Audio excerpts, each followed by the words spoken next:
and Richard Thomas finishes it off. 2 quick passes in a bucket. East London Royals looking pretty smooth here. And Brixton Topcats down 13-3.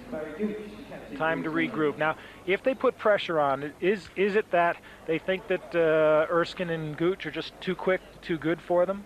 Yeah, but it's not like Brixton doesn't have quick enough guards. They certainly have quick enough guards, probably quicker than Gooch anyway. Erskine's pretty difficult, but he doesn't do much with the ball. He's great at running the floor. He fills the lanes because of his quickness, and I really think you got to exert a little bit of pressure on Barry Gooch to force him to make some turnovers.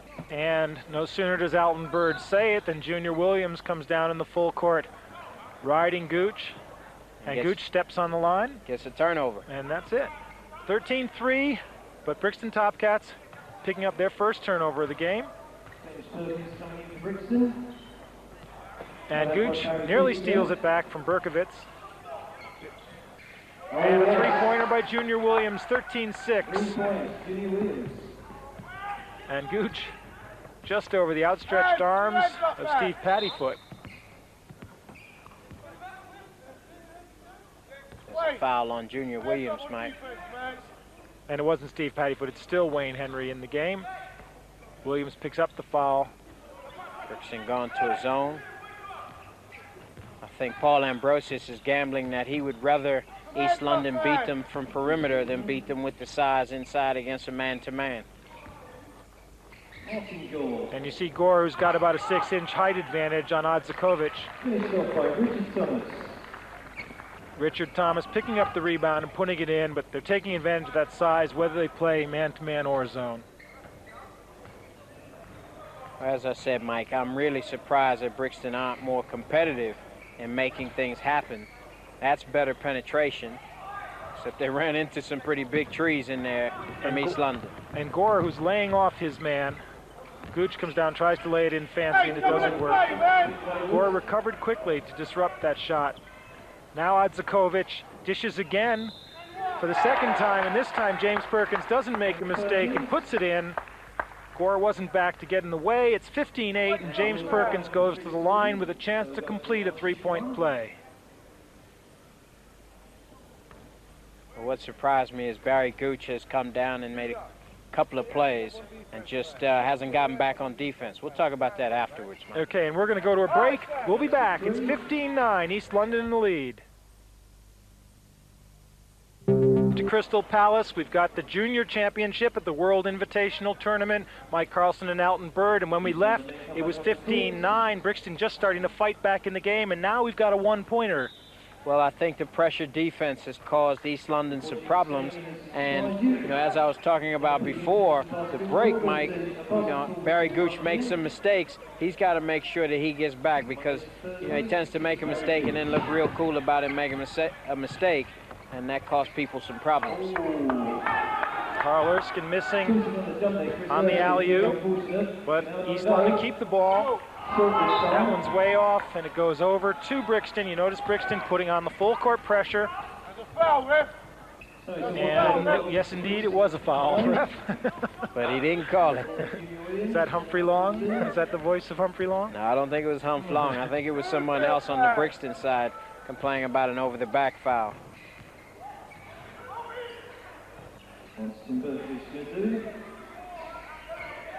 Good look inside, but a little bit too much for Wayne Henry. The handle of Tim Berkovitz, and Brixton now 25-21 in the lead by 4. And I'm sure Humph Long is having a few nervous palpitations right now. That's not a good shot from East London. And Berkovitz with the rebound.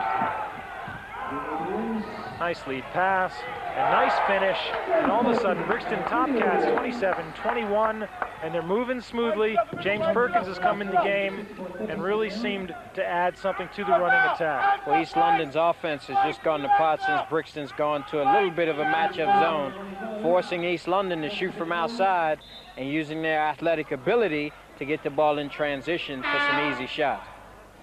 Good change of pace there by Paul Ambrosius, and I think it certainly confused East London at the offensive end. In the game, Bob Patterson now for East London. East London in blue, Brixton Topcats in black. 11 is Richard Thomas. Misses the banker. Wayne Henry with the rebound. Junior Williams brings the ball up at pace.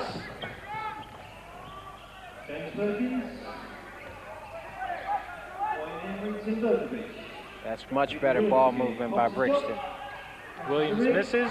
But there you see the rebound for Henry. Makes a little room for himself, but misses the shot. Gore rebounds, and there's Gooch with the ball. Patterson taking the shot. And good steal by Berkovitz, but throws the pass out there to be gobbled up by Patrice Gordon. Patterson faking the shot. Gore turns around on the baseline and misses, and cut off on the rebound by Junior Williams. He finds Osewusu, and a nice pass, nice lead pass, and Brixton are up by 8 as that man, again, James Perkins, gets the score. Gooch tries to do it himself, and Eddie says that elevator gets off the second floor guy. And Eddie gets the block at one end, the finish at the other, and all of a sudden it's a 10-point lead to Brixton. What a turnaround. He looked like a mini mailman there. Block a shot and then fill a lane, and now another steal.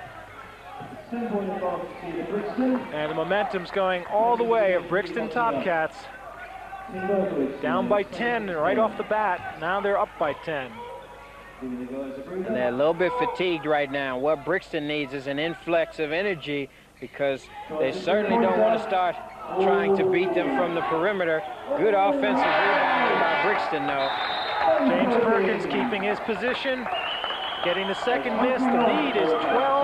Timeout, East London Royals. Now it's the East London team that has to regroup, and here you'll see the replay. Berkovitz missing on the three-pointer.